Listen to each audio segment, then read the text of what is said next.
Dear student, आज हम बात करेंगे पास्ट इंडेफिनिट टेंस के बारे में। ठीक है, पास्ट इंडेफिनिट टेंस होता क्या है? एक ऐसा टेंस, ठीक है, जो टेंस जिनके वाक्यों के अंत में ता था, ती थी, ते थे, या फिर आ, या, ई, ये सब जो कुछ भी आता है, ठीक है, वो क्या कहलाता है? पास्ट इंडेफिनिट टेंस कहलाता है। ठीक है, इस टेंस के वाक्यों में जो काम का करना या जो होना पाया जाता है वो भूतकाल में पाया जाता है। ठीक है, मतलब काम जो है आपका टोटली एकदम से खत्म हो चुका होता है। ठीक है, ऐसे वाक्यों के अंत में क्या आता है? आ आता है, फिर या, ई, ए, ता था, ती थे, ती थी, ते थे आदि शब्द आते हैं। ठीक है, अब आगे देखिए क्या आता है वाक्यों के अंत में। वाक्यों के अंत में आपका आता है क्या? ता था, ती थी और ते थे। ठीक है, ऐसे शब्द आते हैं।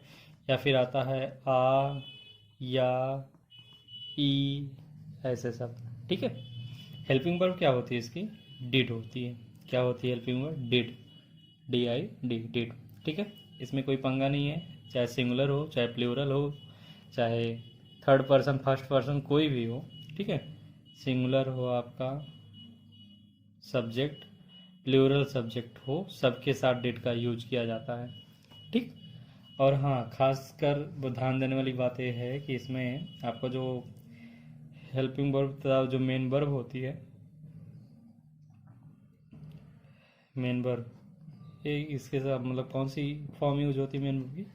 सेकेंड फॉर्म में यूज होती है, लेकिन सब में नहीं यूज होती है। जहाँ पे डिड का यूज नहीं होता है वहाँ पे सेकेंड फॉर्म का यूज होती है, लेकिन जब डिड का यूज हो जाता है वहाँ पे सेकेंड फॉर्म यूज नहीं की जाती है। ठीक है, आइए हम देखते हैं क्या सिंपल सेंटेंस। इसका सिंपल सेंटेंस, इसको किस नाम से और जानते हैं? सिंपल सेंटेंस को हम लोग अफर्मेटिव सेंटेंस, अफर्मेटिव सेंटेंस। ठीक है, सिंपल सेंटेंस और अफर्मेटिव सेंटेंस। तो इसका जो फॉर्मूला होता है, फॉर्मूला क्या होता है ध्यान दीजिएगा। फॉर्मूला होता है, हाँ, और एक चीज़, जो सिंपल सेंटेंस होता है उसमें डिड का यूज नहीं किया जाता है। सिंपल सेंटेंस में आपके किसका यूज नहीं किया जाता है? डिड का यूज नहीं किया जाता है। फार्मूला क्या हो जाता है आपका? सब्जेक्ट हो जाएगा प्लस मेन वर्ब की कौन सी फॉर्म? Second form. मैंने बताया ना, जहाँ पे डिड का यूज नहीं होगा वहाँ पे मेन वर्ब की कौन सी form? Second form plus object का यूज किया जाएगा। ठीक है, और सब्जेक्ट का कोई भी, चाहे फर्स्ट हो, सेकेंड हो, थर्ड फॉर्म हो, तो उसके साथ मेन वर्ब की हमेशा सेकेंड फॉर्म ही यूज होगी, तो उसकी और कोई फॉर्म यूज नहीं होगी। ठीक है, अब ध्यान दीजिएगा, इसका एग्जाम्पल देख लीजिए। जैसे मोहन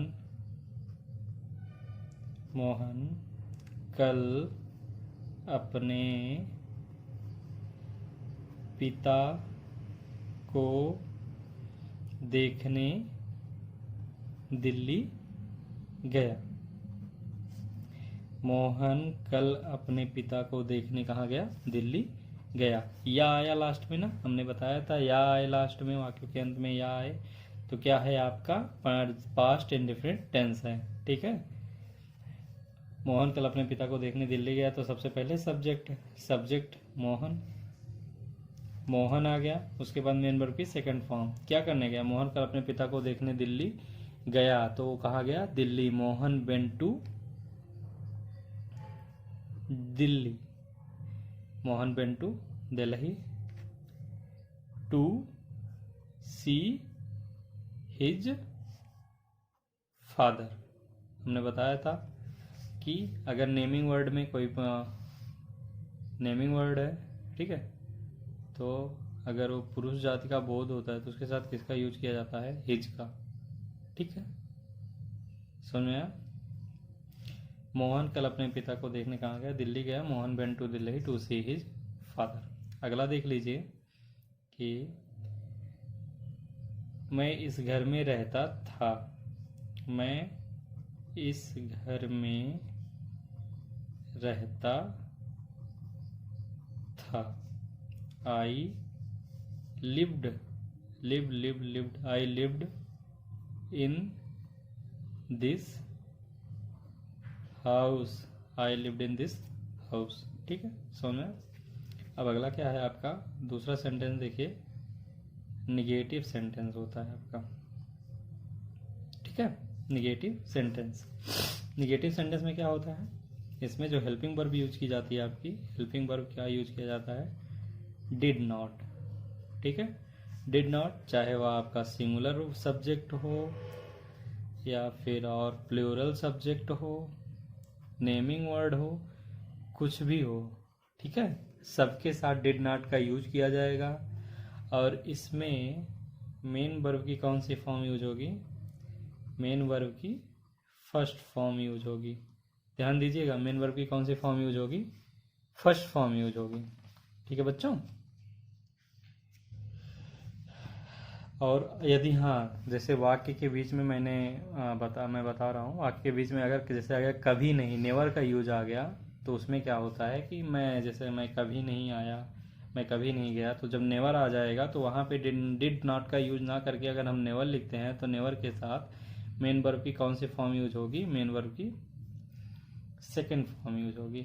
ठीक है, आइए दोनों तरफ से हम एग्जाम्पल से इसको पहले फार्मूला देख लेते हैं। जनरली फार्मूला क्या होता है इसका, फॉर्मूला होता है आपका सब्जेक्ट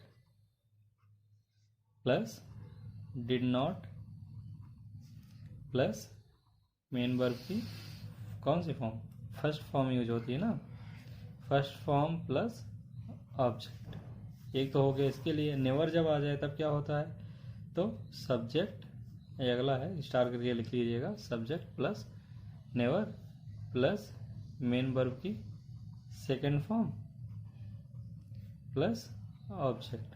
ठीक है, कोई दिक्कत नहीं ना। ठीक है, एग्जाम्पल देखिए क्या होता है। चपरासी ने घंटी नहीं बजाई। चपरासी ने घंटी नहीं बजाई। चपरासी ने घंटी नहीं बजाई। तो द प्यून सब्जेक्ट हो गया, नहीं बजाई ई आई। तो मैंने बताया था यदि ई आए, वाक्य लास्ट में ई आए तो क्या है, पास्ट इंडेफिनिट टेंस है। ठीक है, चपरासी ने घंटी नहीं बजाई, तो the peon did not, did not आ गया ना, तो इसके साथ मेन वर्ब की कौन सी फॉर्म, फर्स्ट फॉर्म यूज होगी, the peon did not ring the bell. ठीक है बच्चों, समझ में, the peon did not ring the bell, चपरासी ने घंटी नहीं बजाई।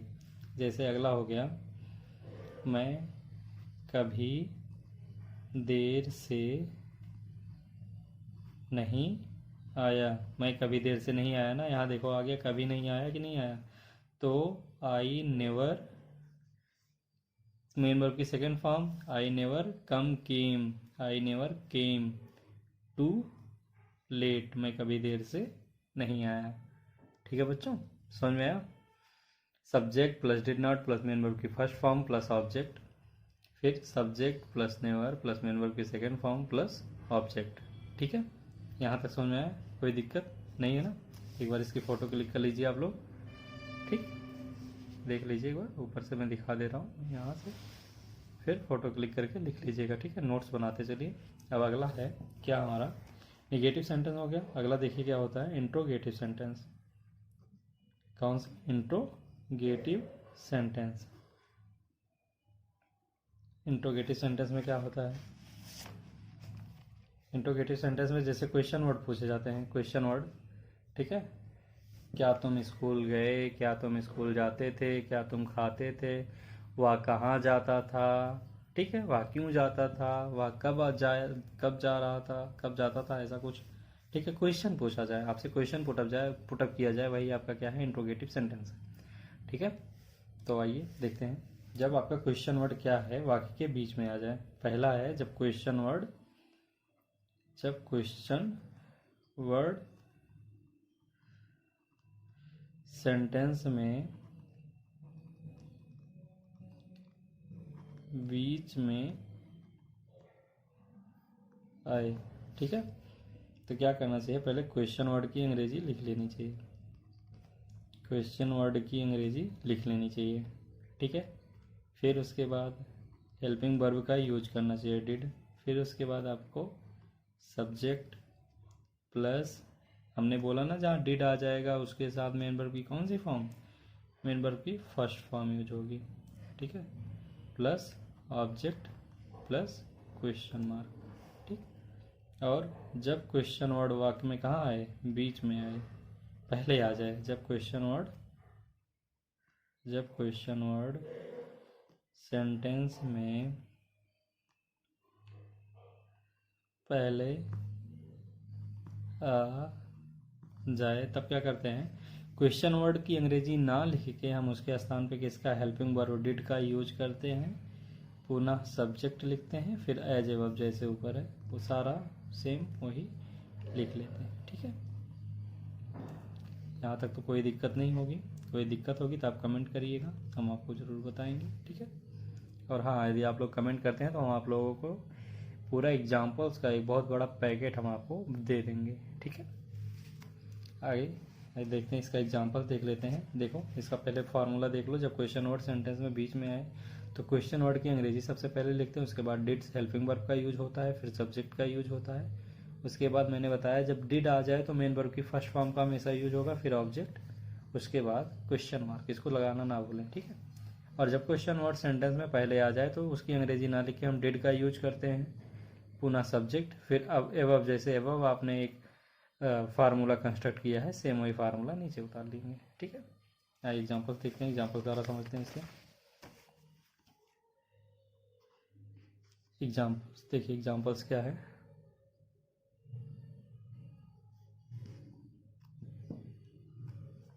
क्या तुम स्कूल गए, एग्जाम्पल्स में क्या तुम स्कूल गए, इसमें देखो क्या क्वेश्चन वर्ड पहले आ गया कि नहीं आ गया, तो इसकी अंग्रेजी ना लिख के हम क्या करेंगे, हेल्पिंग वर्ब डिड, उसके बाद सब्जेक्ट है डिड यू, हमने बताया जब डिड आएगा तो मेन वर्ब की कौन सी फॉर्म, फर्स्ट फॉर्म यूज होगी, did you go to school, did you go to school, SCHOOL, ठीक है, did you go to school. अब अगला, जब क्वेश्चन वर्ड बीच में आ जाए, क्वेश्चन वर्ड बीच में आ जाए, राम कब लौट कर आया, राम कब लौट कर आया, तो कब क्वेश्चन वर्ड बीच में आया तो इसकी अंग्रेजी सबसे पहले व्हेन, फिर question helping verb when did, subject when did Ram, जब डिड आ गया तो मेन वर्ब की first form when did Ram come, लौट कर आया तो रिटर्न लिख दीजिए इसके प्लेस पे, ठीक है, व्हेन डिड राम रिटर्न, ठीक है, when did Ram return, Ram कब लौट कर आया। ये यहाँ तक समझ में आया बच्चों। अब अगला सेंटेंस देख लीजिए, अगला सेंटेंस आपका क्या है, interrogative and negative sentence, interrogative and negative sentence. Interrogative negative sentence में इसमें क्या होता है कि आपका इसके अंतर्गत इंट्रोगेटिव क्वेश्चन भी पूछे जाते हैं और नकारात्मक भी होते हैं, जैसे तुम्हारे साथ क्यों नहीं दौड़े, तुम मेरे साथ क्यों नहीं दौड़े, तुम्हारा भाई कल कहाँ नहीं गया, तुम्हारा भाई कल क्यों नहीं गया, कैसे क्या, ये सब जो कुछ भी होता है, ठीक है, वो इंट्रोगेटिव और नेगेटिव सेंटेंस के बीच में आते हैं। मतलब इसमें आपके क्वेश्चन वर्ड का भी यूज होगा और नॉट का भी यूज होगा, ठीक है। मतलब क्वेश्चन इंट्रोगेटिव सेंटेंस और नेगेटिव सेंटेंस दोनों का क्या है, मिश्रित रूप है, ठीक है। तो फार्मूला देख लीजिए क्या होता है। फार्मूले में जो पहला फार्मूला मैंने बताया था, पहले का मतलब क्या है, जो मैंने पहला लिखा है इसका मतलब ये है कि जब क्वेश्चन वर्ड वाक्य में क्या आ जाए, बीच में आ जाए, तो हम क्या करेंगे, क्वेश्चन वर्ड की अंग्रेजी पहले लिखेंगे, क्वेश्चन वर्ड वाक्य के बीच में आए तो क्वेश्चन वर्ड की अंग्रेजी फिर डिड का यूज करते हैं हम, उसके बाद सब्जेक्ट का यूज करेंगे, फिर नॉट का यूज करेंगे, और डिड आ जाता है तो मेन वर्ब की हमेशा कौन सी फॉर्म, फर्स्ट फॉर्म यूज की जाएगी। ठीक है बच्चों, पुनः ऑब्जेक्ट, उसके बाद क्वेश्चन मार्क। ठीक है, और फार्मूला सेकंड का मतलब क्या है आपके, फार्मूला सेकंड का मतलब है कि जब क्वेश्चन वर्ड वाक्य में पहले ही आ जाए तो हम उसकी अंग्रेजी ना लिख के उसके स्थान पे डिड मतलब हेल्पिंग वर्ब का यूज करते हैं, पुनः सब्जेक्ट का यूज करते हैं, पुनः नॉट प्लस मेन वर्ब की फर्स्ट फॉर्म, ठीक है, प्लस ऑब्जेक्ट। समझ में आया बच्चों, क्वेश्चन मार्क। इसका एग्जाम्पल देख लो, तुम मेरे साथ क्यों नहीं दौड़े, तुम मेरे साथ क्यों नहीं दौड़े, क्वेश्चन मार्क। तुम मेरे साथ क्यों नहीं दौड़े, क्यों देखो बीच में आया, इंट्रोगेटिव सेंटेंस आया, नहीं आया क्या है, निगेटिव सेंटेंस। मतलब ये क्या है कि इंट्रोगेटिव और सेंटेंस और निगेटिव सेंटेंस का क्या है, कॉम्बाइंड कॉम्बिनेशन है। ठीक है, तो क्यों वाक्य बीच में आया तो इसके अंग्रेजी सबसे पहले लिखेंगे व्हाई, उसके बाद did, why did you not. हम ये सब जो इतना जल्दी जल्दी लिख रहे हैं आप सब भी लिख सकते हैं, आप ये सब जो फार्मूला है इसको याद कर लीजिए। ठीक है, ऐसा फार्मूला आपको कहीं लिखा नहीं मिलेगा। ठीक है, why did you not, why did you not, ठीक है, why did you not run, why did you not run with us, ठीक है, या with me, why did you not run with me, तुम मेरे साथ क्यों नहीं दौड़े। ठीक है, अब अगला देख लीजिए, क्या उसने तुम्हारा पत्र, क्या उसने तुम्हारा पत्र नहीं पढ़ा, क्या उसने, इसमें देखो पहले आ गया और नहीं भी आया है तो क्या है, इंट्रोगेटिव एंड नेगेटिव सेंटेंस है। क्वेश्चन और पहले आया तो इसकी अंग्रेजी ना लिख के इसके प्लेस पे डिड का यूज करेंगे, डिड, फिर सब्जेक्ट है डिड ही, उसके बाद डिड ही के बाद क्या करेंगे आप, not, did he not read, did he not read your letter. ठीक है बच्चों, did he not read your letter. I hope ये वीडियो आपको पसंद आई होगी, तो चैनल को सब्सक्राइब करिए, वीडियो को लाइक करिए और अपने दोस्तों के साथ शेयर करना ना भूलें। ठीक, धन्यवाद।